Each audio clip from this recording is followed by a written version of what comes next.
선생 역학 따라잡기 응용 역학편.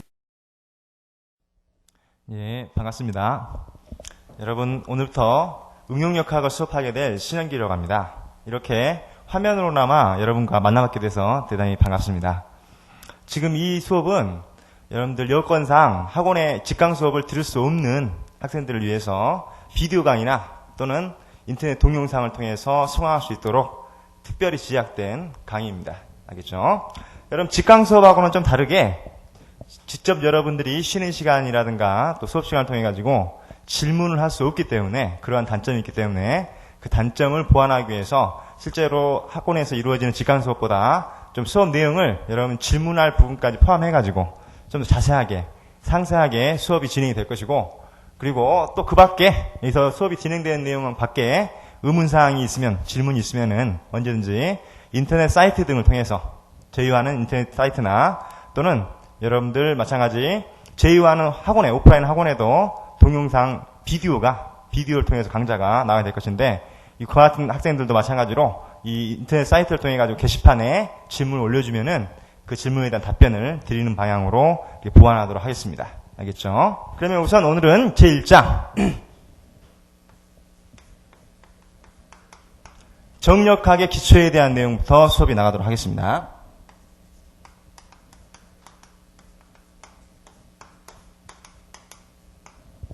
응용역학은 제1장 정역학의 기초부터 시작해가지고 마지막 장 부정정 구조물까지 해가지고 약 12개 정도의 장으로 이루어져 있습니다. 우선 제1장 정역학의 기초에서는 첫 번째로 힘에 대한 정의가 나오죠. 힘과 모멘트에 대한 내용이 나옵니다. 힘과 모멘트.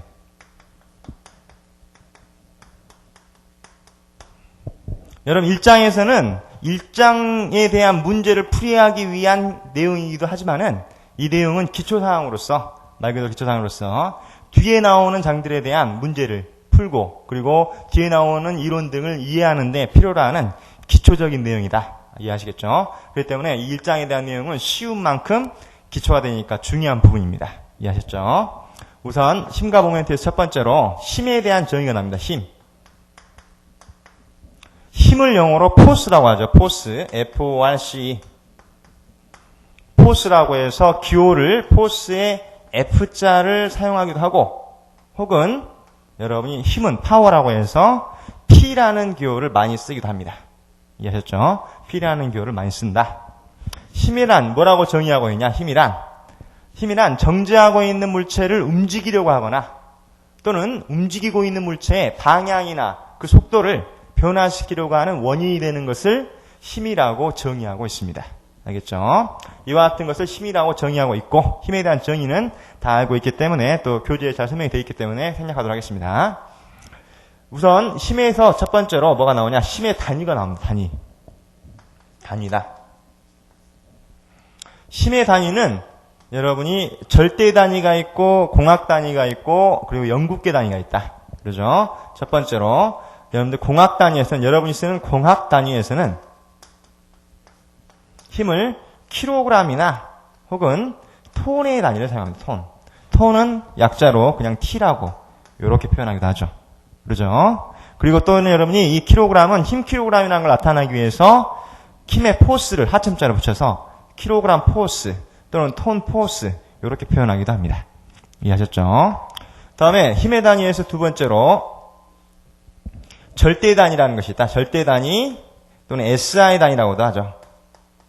절대 단위 물리 단위라고 하고, 또 이것은 SI 단위 국제 표준 단위라고도 한다. 국제 표준 단위로는 힘의 단위를 뉴턴의 단위를 써요. 뉴턴. 킬로그램의 단위를 쓰지 않고 뉴턴의 단위를 쓴다. 뉴턴이다. 그리고 세 번째로 영국 미국 지역에서 쓰는 단위는 영미 단위라고 하는데, 영국 미국 지역에서는 영미 단위에서는 힘의 단위를 킬로그램이라는 단위를 쓰지 않고 뉴턴이라고 하는 단위를 쓰지도 않고 파운드라고 하는 단위를 쓰죠. 파운드. 적을 때는 LB라고 이렇게 적고, LB는 라이브러의 약자입니다. 라이브러의 LB라고 적고, 읽을 때는 라이브러라고 읽으면 안 되고, 읽을 때는 이것을 파운드라고 있습니다. 파운드. 힘 파운드다. 이해하셨죠? 이와 같은 것이 바로 힘의 단위입니다. 이해하셨죠? 다음은 이번에는 두 번째로 힘에서 두 번째로 힘의 3요소가 나옵니다.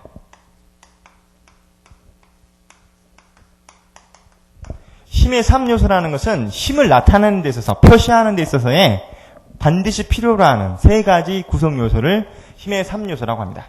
힘을 이와 같은 좌표 평면상에 힘을 표현하기 위해서는, 나타내기 위해서는 어떤 세 가지 요소가 필요하냐? 첫 번째, 작용점입니다. 작용점, 두 번째, 크기, 그리고 세 번째, 방향. 이 세 가지를 반드시 표시해줘야 된다. 그렇죠? 힘을 나타나기 위해서 필요로 하는, 표시해주는 반드시 필요한 세 가지 구성 요소를 힘의 3요소라고 합니다. 작용점, 크기, 방향이라고 하고, 이때 작용점은 어떻게 나타나느냐? 작용점은, 이거는 여러분이 여기를 예를 들어서 힘의 작용점이다. 힘의 작용점을 A점이다 라고 하면 이 A점. 이 A점으로 나타내고, 이 A점은 좌표 평면상에서 XY 좌표로 표시합니다. 알겠죠? 힘의 작용점은 좌표로 표시한다. 좌표. 즉 X, Y의 좌표로 표시한다. 이해하시겠죠? 만약에 이것이 평면역인 경우에는, 평면 해석인 경우에, 2차원 해석인 경우에는 XY로 좌표로 표시하고, 그리고 이것이 3차원 해석인 경우, 입체 해석인 경우에는 3차원적 해석인 경우에는 좌표가 XY, Z로 표시하겠죠. 그렇죠? 일반적으로 평면 해석으로 많이 정의를 합니다. 이해하셨죠? 다음에 크기. 힘의 크기는 어떻게 나타내냐? 힘은 이와 같이 화살표의 길이로 나타납니다. 선분의 길이로. 예를 들어서 힘의 크기가 요만큼이다. 요렇게 표현합니다. 이때 화살표의 방향이 바로 힘의 방향이고, 그리고 이 힘의 화살표의 길이가 곧 힘의 크기입니다. 이해하셨죠? 예를 들어서 A점에서 B점 방향으로 이와 같은 크기의 힘이 작용되고 있다. 이렇게 표현할 수 있겠죠. 이때 이 선분의 길이 A, B를 보고 선분 A, B의 길이를 이것을 L이라고 하면 이 길이 L이 바로 힘의 크기가 된다. 다시 말해서 힘의 화살표의 크기가 2배가 되면 힘의 크기가 2개라는 말이고, 이 크기가 절반이 되면 힘의 크기가 절반이라는 것을 나타내는 겁니다. 이해하셨죠? 힘의 크기는 뭘로 나타내냐? 선분의 길이로 표시한다. 길이로 표시한다. L로 표시한다. L은 이퀄 얼마냐? 이퀄 선분 AB의 길이다. 선분의 길이로 힘의 크기를 표시합니다. 이해하셨죠? 다음에 세 번째로 방향. 방향은 뭘로 나타내냐? 이 힘의 방향은 화살표의 방향으로서, 그렇죠? 이거는 이와 같이 X축을 평면을 기준으로 해가지고 기울어진 기울기, 이 각도로 표시합니다. 이해하셨죠? 이 각도를 세타각이라면 이 세타각의 기울기를 이 힘의 방향이라고 한다. 이해하셨죠? 그러면 방향은 뭘 나타내냐? 각도로 표시한다. 각도로 표시한다. 즉 세타각으로 표시를 합니다. 그렇죠? 일반적으로 이 세타각 몇 도로 표시하지 않고 일반적으로 기울기 값으로서, 힘의 방향은 이 힘의 기울기 값으로서 기울기라고 해서 탄젠트 세타로 많이 표현합니다. 탄젠트 세타 값으로 많이 표현한다. 탄젠트 세타가 뭡니까? 탄젠트 세타가 바로 요 기울기 값으로서 S값 변이에 대한 Y값 변이를 탄젠트 세타라고 했죠. 그러죠? 이 S값 변이에 대한 Y값 변이인 이 기울기로서 탄젠트 세타 값으로서 힘의 방향을 일반적으로 많이 표현을 합니다. 이해하셨죠? 이처럼 힘의 3요소는 구성요소 3가지는 작용점, 그리고 힘의 크기, 그리고 방향, 이 3가지를 힘의 3요소라고 하고, 작용점은 좌표로 표시하고, 좌표점으로 표시하고, 그리고 크기는 길이로 표시하고, 그리고 방향은 각도로, 탄젠트 세타 값으로 표시를 한다. 이해하셨죠? 여러분들 문제에서 힘이 주어졌을 적에 이와 같이 힘 P가 이렇게 주어지면, 힘 P가 이렇게 주어지면 이 힘의 작용점은 이 화살표의 끝점이 아니라, 그렇죠? 화살표 끝점이 아니라 주어진 점입니다. 이해하셨죠? 주어진 요 점이 바로 힘의 작용점이다. 이해하셨죠? 작용점은 여기에 주어지기도 하고, 여기에 예를 들어서 여기를 A점이라고 하고, 이와 같이 P가 주어진 경우에는 바로 이 점이 작용점입니다. 이해하셨죠? 이와 같이 작용점은 따로 주어진다. 좌표로 표시한다. 이해하셨죠? 다음은 이번에는 세 번째로 힘의 모멘트입니다. 여기다 적으면 세 번째로 힘의 모멘트다. 우선 힘의 모멘트에 들어가기 전에 모멘트에 대한 정의를 먼저 알아보자. 모멘트. M-O-M-E-N-T. 이거를 모멘트라고 하죠. 모멘트에 대한 정의를 먼저 알아보면 모멘트란 어떤 물리량이 작용됐을 적에 그러죠. 모멘트란 어떤 물리량의 물리적인 효과가 물리량의 물리적인 효과가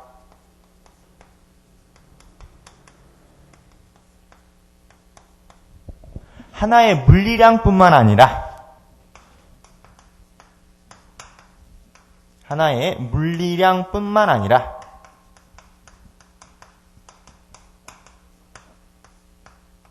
그 물리량의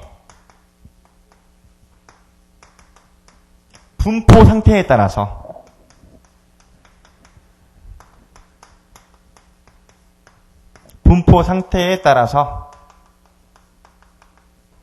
변화할 때, 정해질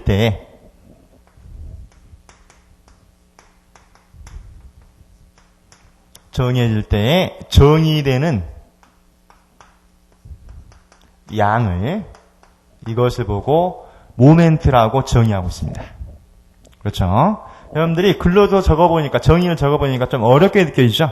이 말은 무슨 말이냐? 쉽게 이야기해서 어떤 물리량이 있으면 그 주어진 물리량에 물리적인 효과가 나타나는데 그 물리적인 효과는 이동을 일으키는 효과가 될 수도 있고 회전이라든가 또는 변형을 일으키는 효과가 일어날 수도 있겠죠. 그렇죠? 이와 같은 효과가 하나의 그 물리량뿐만 아니라 힘이면 힘, 면적이면 면적 등등이 주어지겠죠.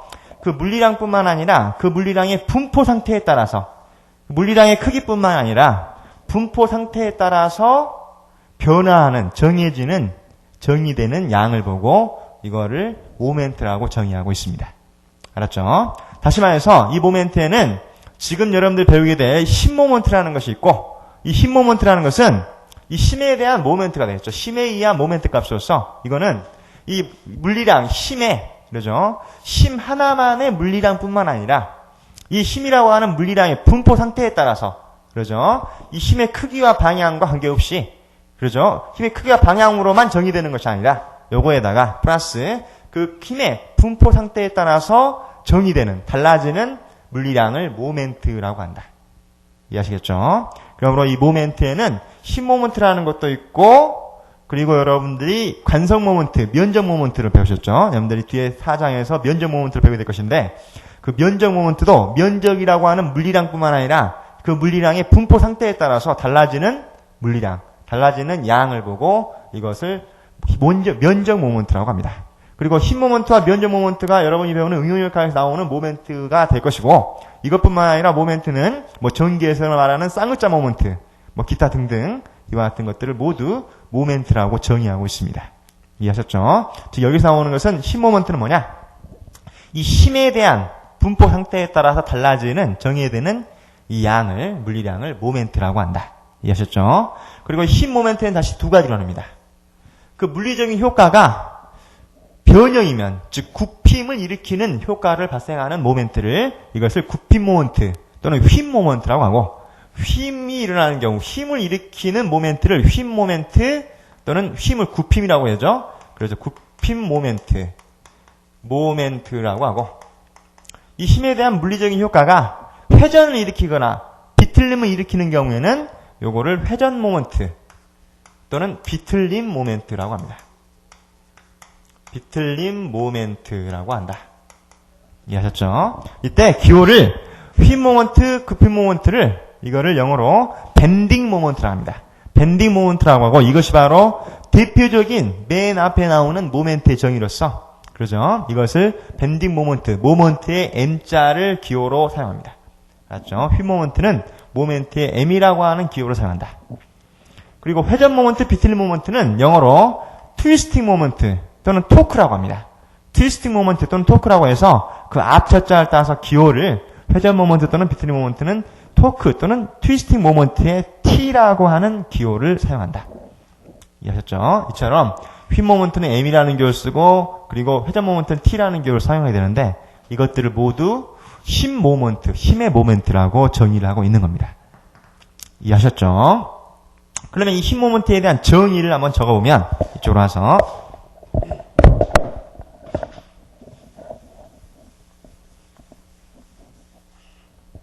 힘 모멘트에 대한 첫 번째로 정의다. 힘 모멘트의 정의는 어떻게 주어지느냐? 즉 구하고자 하는 모멘트는 힘 모멘트입니다. 힘 모멘트 M은 이코르 힘 곱하기 힘 P 곱하기 떨어진 거리다. 떨어진 거리. 떨어진 거리를 X 또는 L이라고 하죠. 그렇죠? X 또는 거리를 L. 이렇게 나타내자. 이 힘 곱하기 떨어진 거리를 힘 모먼트 M이라고 한다. 이해하셨죠? 이거는 무슨 말이냐? 여기다 그림을 한번 그려보면은, 예를 들어서 여기 힌지점이 있고, 이 힌지점을 기준으로 해서 이렇게 레버가 이렇게 달려있다고 가정을 해봅시다. 그렇죠? 그럼 이 레버에 힘이 Pkg, P톤에 해당하는 힘이 작용하게 되면 이 힘에 의해서 이 레버는 돌아가겠죠. 그렇죠? 어떻게 돌아갑니까? 아마도 이와 같은 방향으로 이렇게 돌아가려고 하는 물리량이 발생할 것입니다. 그렇죠? 돌아가려고 하는 변형이 발생할 것이다. 그렇죠? 이때 여기에서 이 돌아가려고 하는 것이 바로 모멘트 M이라고 그랬고, 이 모멘트 M이 이코를 얼마냐? 힘 P 곱하기 힘이 떨어진 거리. 떨어진 거리는 바로 여기서부터 여기까지 이 거리를 말합니다. 이 거리를 L이라고 하면은 이 P 곱하기 L이다. 이렇게 표현할 수 있겠죠. 그렇죠? 이때 여러분이 이 힘 P를 다른 말로 뭐라고 하냐?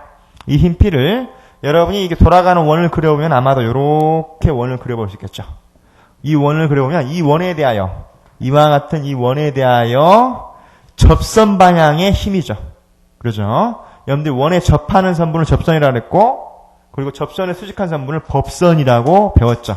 그렇죠? 이 원에 접하는 선분에서 이 P를 접선력이라고도 한다. 접선력. 다른 말로. 이 힘 P를 다른 말로 접선력이라고도 한다.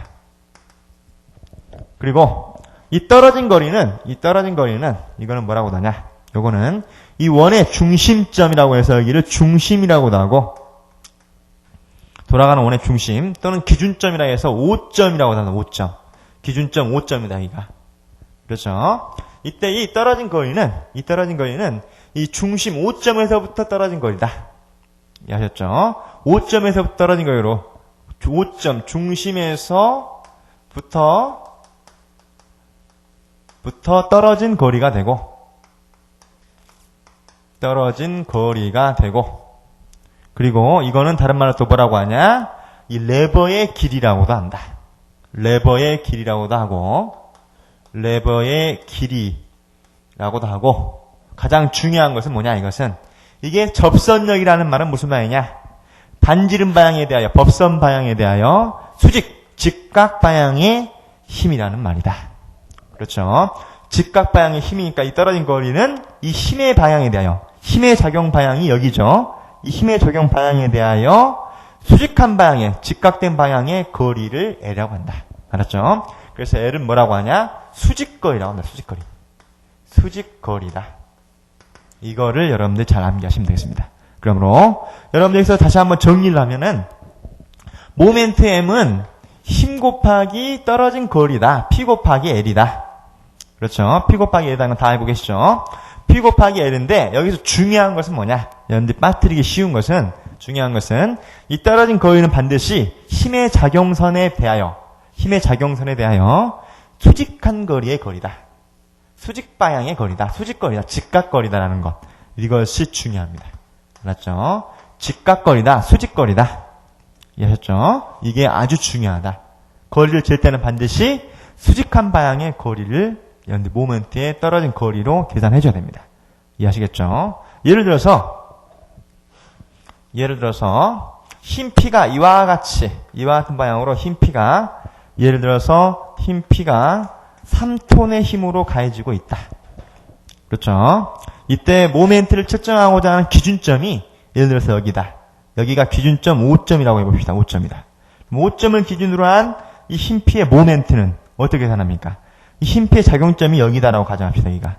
그러죠? 여기다. 여기가 예를 들어서 A점이라고 하고 여기가 B점이라고 이렇게 나타내보자. A점에 3톤이 이와 같은 바가 적는다.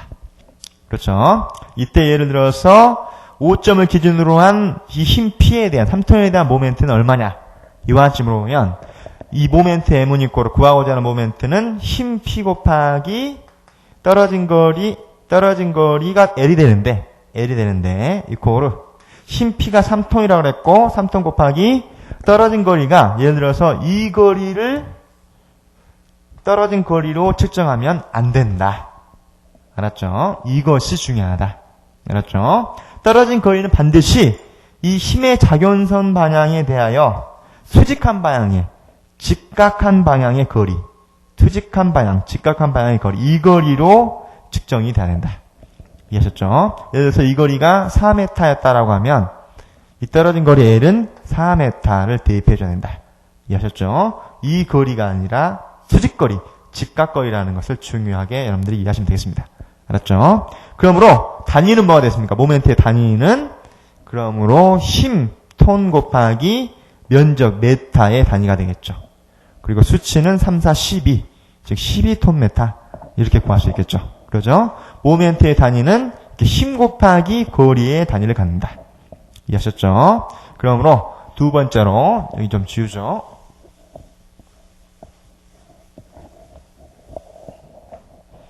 두 번째로 모멘트의 단위는 힘 곱하기 떨어진 거리의 단위는 다 쓴다. 이해하셨죠? 그래서 힘을 킬로그램의 단위를 쓰고 길이를 메타의 단위를 쓰면 킬로그램 곱하기 메타. 이것도 모멘트의 단위고 혹은 힘을 톤의 단위를 쓰면 톤 곱하기 떨어진 거리 메타. 이것도 모멘트 단위를 쓸 수가 있고 그렇죠? 만약에 혹은 힘의 단위를 뉴턴의 단위, SI 단위인 경우에는 즉 절대 단위인 경우에는 힘의 단위를 뉴턴을 쓰면 뉴턴 곱하기 떨어진 거리 메타. 요것 등들도 모두 모멘트의 단위로 사용할 수가 있습니다. 이해하셨죠? 모멘트의 단위는 무조건 힘 곱하기 떨어진 거리면 모두 사용할 수가 있다. 이해하셨죠? 다음은 이번에는 세 번째로 모멘트에서 세 번째로 모멘트의 부호규약입니다. 부호규약. 이해하셨죠? 여기다 적어보면 세 번째로 모멘트의 부호규약이다. 여러분이 힘도 벡터량이죠. 힘은 벡터량입니다. 벡터량이라는 것은 크기뿐만 아니라 방향을 중요시하는 방향까지 고려해야 되는 물리량을 벡터량이라고 한다고 했죠.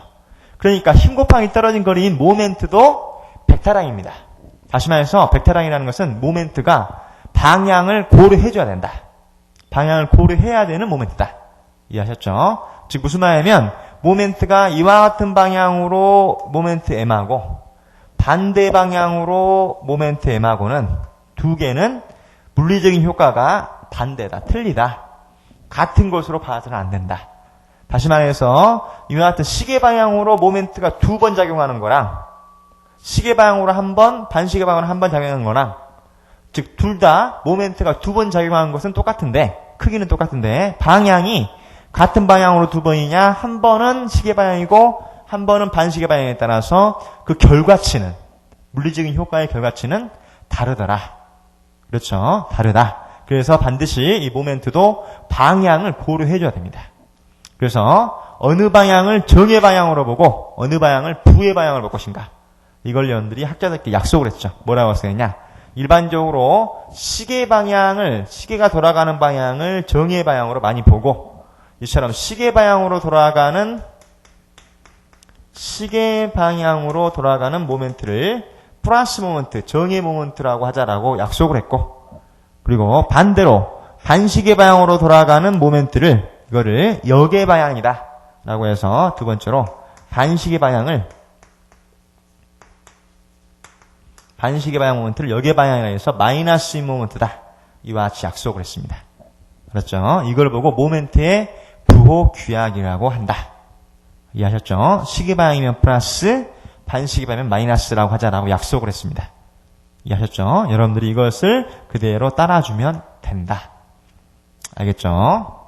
다음에 여러분이 이 모멘트에는 그러므로 그 물리적 이쪽으로 다시 와가지고 만약에 여기에서처럼 이 흰지점이 고정점이 여기가 지지를 받고 있는 점이 회전이 가능한 회전 저점인 경우에는 이 힘 P에 의해서 이와 같은 방향으로 돌아가겠죠. 그러죠? 돌아갈 것이다. 다시 말해서 레버가 이쪽으로 돌아가서 요렇게 돌아가 버리면 이거는 회전을 일으키는 모멘트가 되겠죠. 그러죠? 이 돌아가 버리는 모멘트를 회전 모멘트라고 하고 이때는 이것을 회전 모멘트 트위스팅 모멘트라고 해서 T라는 것입니다. T. 이 회전 모멘트 T는 이퀄 얼마냐? P 곱하기 L 그대로 쓰면 됩니다. 그렇죠? 이것은 이와 같이 돌아가 버리면 회전을 일으켜 버리면 이것을 회전 모멘트라고 하고 만약에 여기가 회전 절점이 아니라 고정 절점, 강절점이었다고 하면 여기가 고정됐다, 회전할 수 없다라고 해버리면 그러면은 이 힘 P에 의해서 돌아가지 못하죠. 돌아가지 못한 대신에 어떻게 됩니까? 휨이 발생한다. 휨이. 이렇게 레버가 이와 같이 휘어버릴 것이다. 이렇게 휘어져 버리도록 물리적인 효과가 휨을 발생시키는 모멘트. 이걸 보고 휨 모멘트 M이라고 하는 거죠. 그렇죠? 이걸 휨 모멘트라고 하고 휨 모멘트는 기호를 M이라는 기호를 쓰자고 했죠. 알았죠? 마찬가지 이것도 크기는 P 곱하기 L입니다. 이해하셨죠? 즉 돌아가지 않고 휘어버리면은 휨 모멘트라고 하고 그리고 회전을 해버리면 돌아가 버리면 이걸 회전 모멘트라고 하는 겁니다. 이해하셨죠? 둘 다 모두 P 곱하기 L로 같습니다. 이해하셨죠? 그리고 방금 전에 여러분이 모멘트의 부호규약에서 회전해버리는 경우에는 그렇죠? 포괄적인 모멘트의 부호규약에서는 시계방향 플러스 반시계방향 마이너스 이와 같이 힘 모멘트의 부호규약을 배웠습니다. 그렇죠? 힘의 모멘트의 부호규약을 배웠다. 그런데 여러분 나중에 뒤에서 보에 대한 걸 보면 정정보에 대한 해석에서 배우게 되는데 거기에서는 이 휨 모멘트가 나옵니다. 휨 모멘트. 휨 모멘트인 경우에는 휨 모멘트의 부호규약은 따로 있습니다. 이 휨 모멘트의 부호규약은 이 휨이 하부 인장이 되게 이렇게 휘면 이걸 하부 인장이 되게 휜다 합니다. 하부 인장이 되게 휘면은 플러스 모멘트라고 하고 그리고 상부 인장이 되게 휘면 이와 같이 휘면 이게 상부 인장이 납니다. 상부 인장이 되게 휘면 마이너스 휨 모멘트라고 이렇게 부호규약을 따로 두고 있습니다. 알겠죠? 그러므로 여러분들이 부호는 휨 모멘트 계산인 경우 정정보에서 휨 모멘트 계산인 경우에는 하부 인장이면 플러스 상부 인장이면 마이너스이고 그러죠? 일반적인 물리량의 해석으로서 이 힘의 모멘트인 경우에는 그렇죠? 힘의 모멘트에서는 부호를 시계방향이면 플러스 반시계방향이면 마이너스라고 하고 또 이것은 일반적으로 계산할 때는 힘의 평형 조건에서 쓰일 때 시계방향이면 플러스 반시계방향이면 마이너스라고 합니다. 알겠죠? 힘의 평형 조건의 계산인 경우에는 이 힘의 모멘트의 부호는 일반적인 부호인 시계방향이면 플러스이고 반시계방향이면 마이너스 부호를 쓴다. 요걸로 여러분들이 암기를 하십시오. 지금 1장에서는 요것만 잘 습득하시면 되겠습니다. 이해하시겠죠? 다음에 다시 이쪽으로 와서 그러므로 이 부호규약에 대한 것까지 배웠으니까 여러분들이 이 모멘트라는 것은 예를 들어서 이와 같이 힘 P가 아래 방향으로 이렇게 작용되고 있다. 힘 P가 작용되고 있다. 여기를 A점, 여기를 B점. A점에서 B점 방향으로 힘 P가 작용되고 있을 적에 이때 요 힘 P에 대한 모멘트를 구하기 위해서는 힘만 있으면 되는 것이 아니라 작용점, 다시 말해서 떨어진 거리를 측정하기 위해서 기준점이 주어져야 되죠. 그렇죠? 기준점이 여기가 될 수도 있고 여기가 될 수도 있고 여기가 될 수도 있습니다. 이해하셨죠? 예를 들어서 여기를 5점이라고 하고 이 5점을 기준으로 해서 이 힘 P의 모멘트를 계산해라 라고 했을 경우에 이 5점에 작용하는 5점을 기준으로 이 5점에 작용하는 이 힘 P에 대한 모멘트는 힘 P 곱하기 떨어진 거리가 바로 이것이 되겠죠. 이 떨어진 거리를 L이라고 합시다.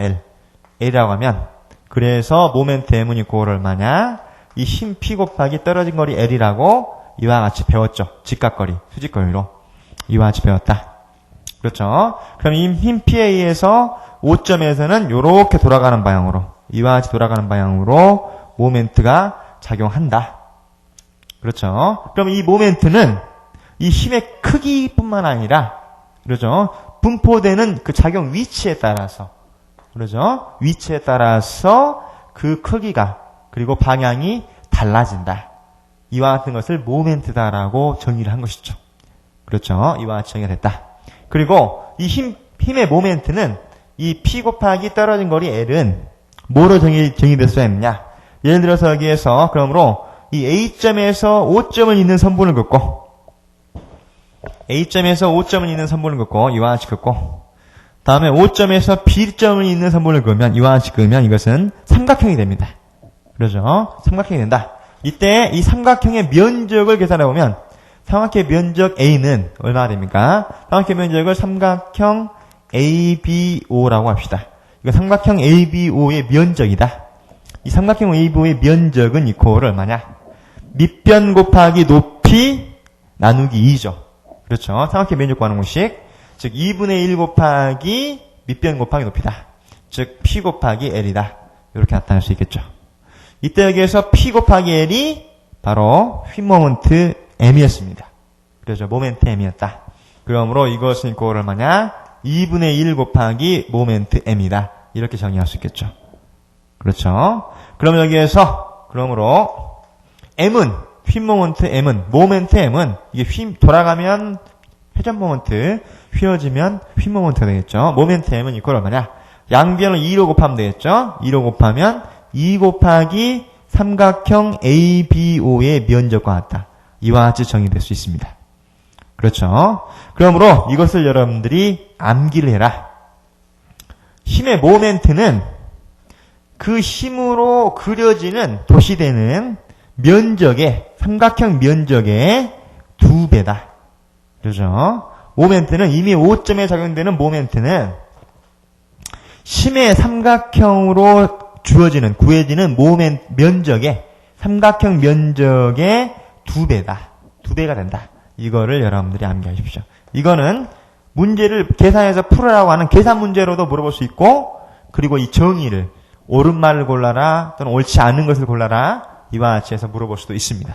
알았죠? 요거를 암기해라. 면적은 모멘트를 나타낸다. 면적의 삼각형 면적의 2배가 모멘트다. 이걸 여러분들이 이해할 수 있겠죠. 그러죠? 이걸 여러분들이 잘 이해하시기 바랍니다. 다음에 이번에는 예를 들어서 모멘트에 대한 문제를 이해하기 위한 예제를 하나 풀어보자. 예를 들어서 이와 같은 문제가 주어졌다고 가정을 해봅시다.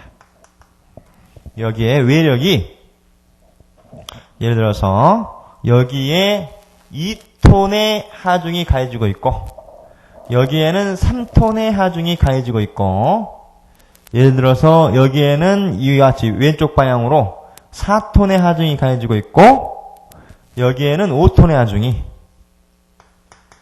여기에는 예를 들어서 윗방향으로 6톤의 하중이 가해지고 있는 경우를 가정을 해봅시다. 이때 여기를 A점, 여기를 B점, 여기를 C점, 여기를 D점, 그리고 여기를 E점이라고 해보자. 이와 같이 생각할 수 있겠죠. 그렇죠. 이때 길이가 주어지겠죠. 길이가 예를 들어서 요 길이가 예를 들어서 뭐 3m다. 그리고 예를 들어서 이 길이가 2m다. 그리고 이 길이도 2m다. 예를 들어서 이 길이는 4m다. 이렇게 주어진 경우, 이와 같은 문제가 주어진 경우를 생각할 수 있겠죠. 그렇죠. 이때 이점에서 받는, 이점에 작용하는 모멘트, 즉 ME는 이코를 얼마냐, 이점에 작용되는 모멘트 ME는 이코를 얼마냐, 이것을 물어보는 문제를 생각할 수 있겠죠. 그렇죠. 이건 여러분들 지금까지 배운 모멘트에 대한 정의를 이해하고 있는지 또는 이해하지 못하고 있는지를 알아보기 위한 문제입니다. 알았죠? 요걸 한번 계산해보자. 이건 어떻게 푸느냐? 이거는 풀이를 해보면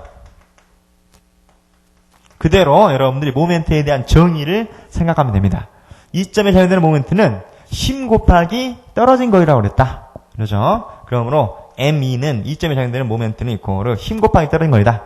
그런데 힘들이 하나, 둘, 셋, 넷, 5개가 주어졌죠.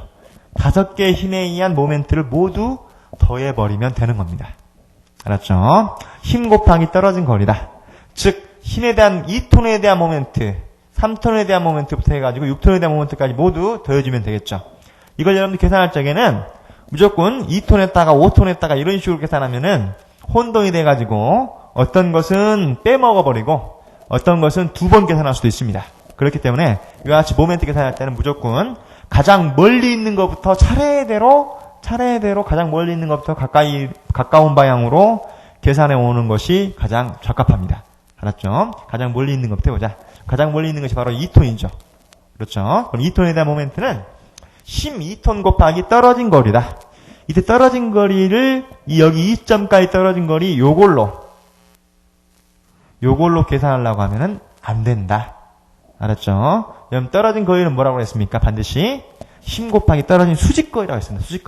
수직거리므로 2톤이 작용되는 작용선상에서 2점까지의 떨어진 수직거리는 여기 3m 플러스 4m, 7m가 됩니다. 그렇죠? 그러므로 2톤에 대한 모멘트는 힘 2톤 곱하기 떨어진 거리 3 플러스 4, 7m가 되고, 그리고 모멘트의 부호는 플러스 모멘트입니까? 마이너스 모멘트입니까? 여기에서 2톤이 돌아가면은 여기 2점을 기준으로 해서 이렇게 돌아갈 것이므로, 그렇죠? 이렇게 돌아갈 것이므로 반시계 방향입니다. 반시계 방향을 마이너스 부호를 주자라고 약속을 했다. 그러므로 이것은 마이너스 부호가 됩니다. 마이너스 2톤 곱하기 7m. 다음에 있는 힘이 3톤이죠. 3톤에다 모멘트도 3톤 곱하기 떨어진 수직거리가 4m죠. 마찬가지로 이 거리 계산하면 안 됩니다. 틀린다 했다. 떨어진 수직거리가 4m이고, 그리고 회전 방향은 이렇게 돌아갈 것이니까 반시계 방향 마이너스입니다. 그러므로 부호는 마이너스이고 힘 3톤 곱하기 떨어진 거리가 4m다. 맞죠? 다음에 있는 힘이 바로 이 4톤입니다. 4톤에 대한 모멘트는 4톤 곱하기 떨어진 수직거리가 2m죠. 그렇죠? 곱하기 2m이고 회전 방향이 반시계 방향이니까 마찬가지 마이너스 부호를 갖는다. 그럼 여기다 적어보면 마이너스 힘 4톤 곱하기 떨어진 거리 2m. 다음에 있는 힘이 이 5톤이죠. 이 5톤에 대한 모멘트는 힘 곱하기 떨어진 거리가 4m가 아닙니다. 그렇죠? 작용점은 여기지만 떨어진 거리는 이렇게 계산하지 않고 이 힘의 작용선에서 수직거리를 계산한다 했죠.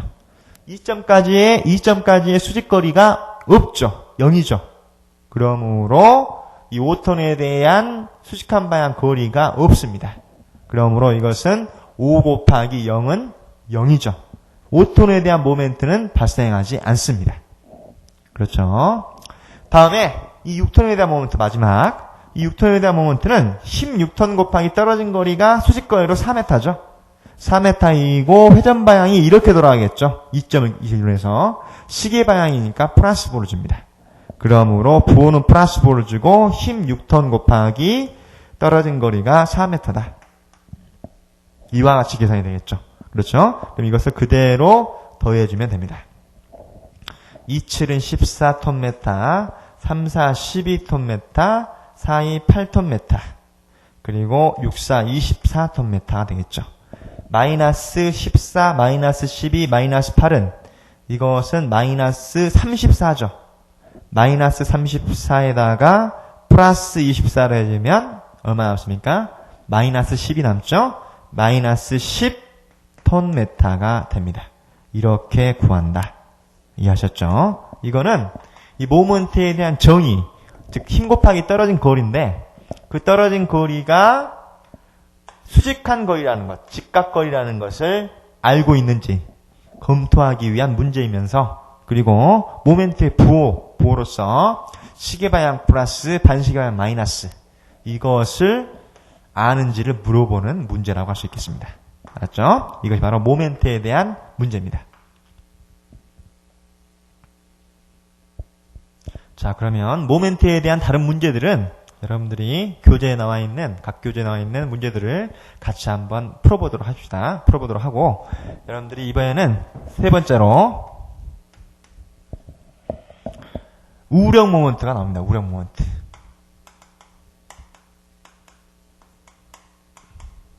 우력 모멘트다. 우력 모멘트를 영어로 커플 모멘트라고 합니다. 커플 모멘트. 여러분들이 문제풀이는 또 여러분들 장이 끝나면은 간단하게 각 유형에 따라서 문제풀이를 한번 정리를 해줄 것이고, 그리고 여러분들 강의가 완전히 끝난 다음에 문제풀이반을 통해 가지고 문제 위주로 여러분들 쉽게 빨리 풀 수 있는 방법 위주로 해가지고 문제풀이반이 또 따로 운영이 될 겁니다. 이해하셨죠? 우력 모멘트. 우력 모멘트라는 것은 뭐냐? 우선 우력이라는 것은, 우력에 대한 정의를 보면 우력은 짝, 우자, 힘, 역자를 써가지고 이것은 우력은 다른 말로 짝힘이라고도 합니다. 짝힘. 짝힘이라고도 한다. 우력이다. 짝힘이다. 이 우력이란, 짝힘이란, 우력이란 크기는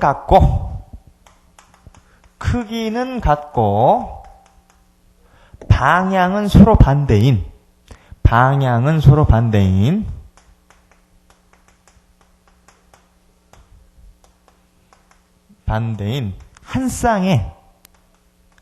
한 쌍, 즉 한 커플의 한 쌍의 힘을 이것을 보고 우력이라고 합니다. 이해하셨죠? 크기는 같고 방향은 서로 반대인 한 쌍의 힘을 이것을 한 쌍의 힘, 커플 힘 또는 우력, 짝힘이라고 한다. 이해하셨죠? 이건 무슨 말이냐면 예를 들어서 힘 P가 이와 같이 작용하고 있다면 이게 힘 P라고 하면 이 힘 P하고 크기는 똑같고 방향만 반대인 이와 같은 방향이 되겠죠. 크기가 같다는 말은 길이가 같다고 하면 됩니다. 그렇죠? 이 힘 P가 있을 적에 이것들을 상호간에 한 쌍의 힘, 한 짝의 힘이라고 해서 우력이라고 합니다. 이해하셨죠? 요거를 보고 우력이라고 한다. 크기는 서로 같고 방향은 서로 반대인 한 쌍의 힘을 이것을 우력이라고 하죠. 이해하셨죠? 그리고 우력이라고 하고 이 우력 사이에 떨어진 거리를 L이라고 하면 이 거리는 당연히 직각거리로 재야겠죠. 떨어진 거리를 L이라고 하면은 이때 이 우력인 경우에 우력의 크기는 첫 번째로 우력의 합은 뭐가 나옵니까? 우력의 합력은 플러스 P 마이너스 P 해가지고 0이 나와버리죠. 그렇죠? 우력의 합력은 0이 된다. 0이다. 우력의 합력은 0이 됩니다. 그렇죠? 즉 힘이 없다. 그러면 힘이 없으니까 아무런 변화도 아무런 물리량도 변화를 주지 않느냐? 그렇진 않죠. 그렇죠? 합력은 0이지만 요놈에 의해서 물리적인 효과는 일으킵니다. 어떤 물리적인 효과를 일으킵니까? 이와 같이 돌아가려고 하는 이렇게 그렇죠? P에 의해서 이렇게 회전하게 되는 그렇죠? 이와 같은 방향으로 돌아가려고 하는 물리적인 효과를 일으킨다. 이때 물리적인 효과를 M이라고 하고 이 M은 뭐에 비례하냐? 이 우력 P에 비례하고 그리고 떨어진 거리, 우력 상호 간에 떨어진 거리 L에 비례합니다. 이때 이 우력 곱하기 우력 사이에 떨어진 거리 L을 이걸 보고 뭐라고 하냐? 우력 모멘트라고 하는 겁니다. 이해하셨죠? 이걸 보고 우력에 의한 모멘트다. 우력 모멘트다라고 합니다. 이해하셨죠? 그러므로 우력의 합력은 0이지만 그 우력의 크기는 뭘로 표시가 되느냐? 이 우력 모멘트로 표시되는 겁니다. 이해하셨죠? 그러므로 우력의 크기는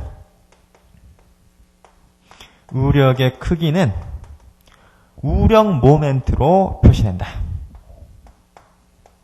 우력 모멘트로 표시된다. 이해하셨죠? 이 우력은 합력이 0이 되기 때문에 이 우력의 물리량의 크기가 합력만으로는 없다라고 0이다라고 표시가 되지만 그렇죠? 대신에 이것은 물리적인 효과를 일으키죠. 즉 회전을 하려고 하는 돌아가려고 하는 모멘트의 물리적 효과를 일으키기 때문에 다시 말해서 이 우력의 크기는 합력으로 표시되는 것이 아니라 0이기 때문에 표시되지 않고 우력 모멘트로 표시된다. 이해하셨죠? 다음에 두 번째로 우력 모멘트는 이와 같이 표시되는 우력 모멘트는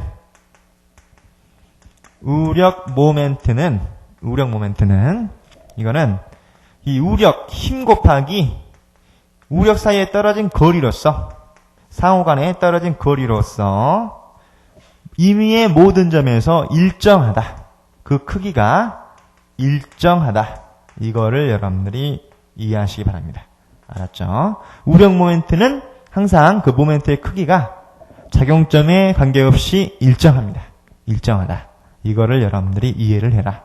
아시겠죠? 이 말은 무슨 말이냐면 즉 우력은 힘 곱하기 떨어진 거리로서 마찬가지 P 곱하기 L로 표현이 되는데, 그렇죠? 이 P 곱하기 L은 요 점을 기준으로 설정을 해도 이 P 곱하기 L이 되고, 그리고 이 점을 기준으로 설정해도 이 P 곱하기 L이 되죠. 요 P에 대한 모멘트는 떨어진 거리가 없으니까 모멘트를 일으키지 않는다고 했죠. 똑같고 마찬가지 이 두 우력의 중심점, 여기를 5점이라 하면 이 5점을 기준으로 한 모멘트도 P 곱하기 2분의 L, P 곱하기 2분의 L 두 개 더하면 P 곱하기 L로 맞죠. 1PL로 마찬가지 똑같은 크기로 표현이 된다. 이해하셨죠? 이것뿐만 아니라 예를 들어서 이와 같은 작용점이 있었을 경우에 이때 여기에 P가 이렇게, 여기에 P가 이렇게 우력으로 작용된다면, P가 이와 같이 우력으로 작용된다면 이때 여기를 A점, 여기를 B점, 여기를 C점, 여기를 D점이라고 한다면 이때 여기서 떨어진 거리를, 우력 사이에 떨어진 거리를 L, 그리고 A점에서부터 B점까지 떨어진 거리를 스몰 a, 여기 C점에서 D점까지 떨어진 거리를 스몰 b라고 하면, 그렇죠? 이때 이와 같이 우력만 작용되는 경우, 그렇죠? 우력만 작용되는 경우에는 여기에 이와 같은 방향으로 우력 모먼트를 작용하는 경우하고 똑같다고 그랬다. 그렇죠? 이와 같은 경우에는 A점에서 측정한 모멘트나 B점에서 측정한 모멘트나 C점을 기준으로 한 모멘트나 D점을 기준으로 한 모멘트나 일정하다, 같다. 이해하셨죠? 같다라고 정의하고 있다. 어떻게 같느냐? 계산을 해보면은, 그러므로 우선 B점과 C점 조금 전에 뭐라 배웠습니까?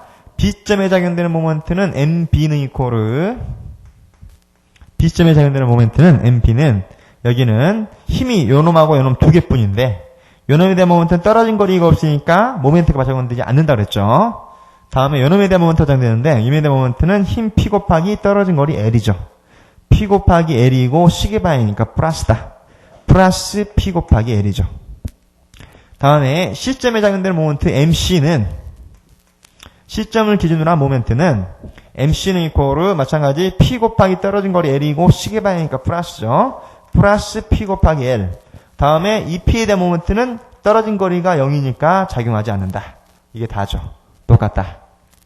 다음에 A점을 기준으로 한 모멘트도 배우면 MA는 이코르 뭐냐? MA는 A점을 기준으로 한 모멘트는 이 올라가는 P에 대한 모멘트와 내려가는 P에 대한 모멘트 두 개가 작용되겠죠.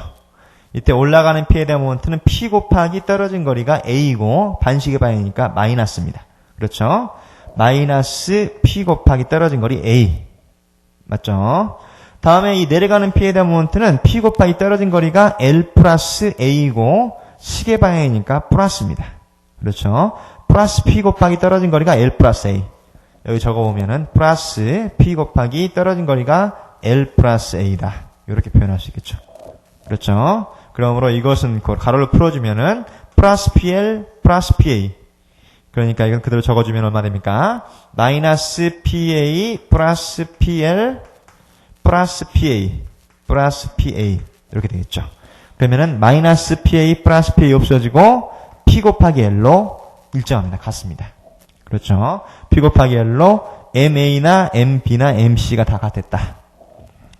다음에 이번에는 마지막으로 MD, D점의 모멘트 MD를 구해오면 MD는 이코르 얼마입니까? D점을 기준한 모멘트는 마찬가지 올라가는 P에 대한 모멘트와 내려가는 P에 대한 모멘트가 있다.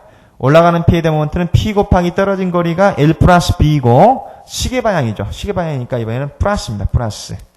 플러스 P 곱하기 L 플러스 B. 플러스 P 곱하기 가로 열고 L 플러스 B. 다음에 이 내려오는 P에 대한 모멘트는 이렇게 들어가니까 마이너스 보, 반시계 방향이고 마이너스 보이고 힘 P 곱하기 떨어진 수직거리가 스몰 b죠. 그렇죠? 마이너스고 힘 P 곱하기 떨어진 거리가 스몰 b. 이렇게 표현할 수가 있다. 그러므로 이것도 마치 가로를 풀어주면 플러스 PL 플러스 PB. 그렇죠? 그러므로 이것은 여기다 적어주면은 플러스 PL 플러스 PB 가로를 풀었고 이거 마이너스 PB. 그럼 여기서도 플러스 PB 마이너스 PB 없어지고 P 곱하기 L만 남죠. 즉 A점, B점, C점, D점에 작용되는 모멘트 모두 P 곱하기 L로 P 곱하기 L로 P 곱하기 L로 일정한 값을 갖는다. 우력 모멘트는 항상 일정하다. 이해하셨죠? 그러므로 MA는 이코르 MB는 이코르 MC는 이코르 MD로 일정하다라고 이와 같이 여러분들이 암기하시면 되겠습니다. 우력만 작용하는 경우는 우력에 의한 모멘트는 임의의 A, B, C, D 각 점에서 같은 이퀄을 우력 모멘트 PL로 일정한 값을 갖습니다. 이해하셨죠? 이것까지 여러분들 잘 이해하시면 되겠습니다.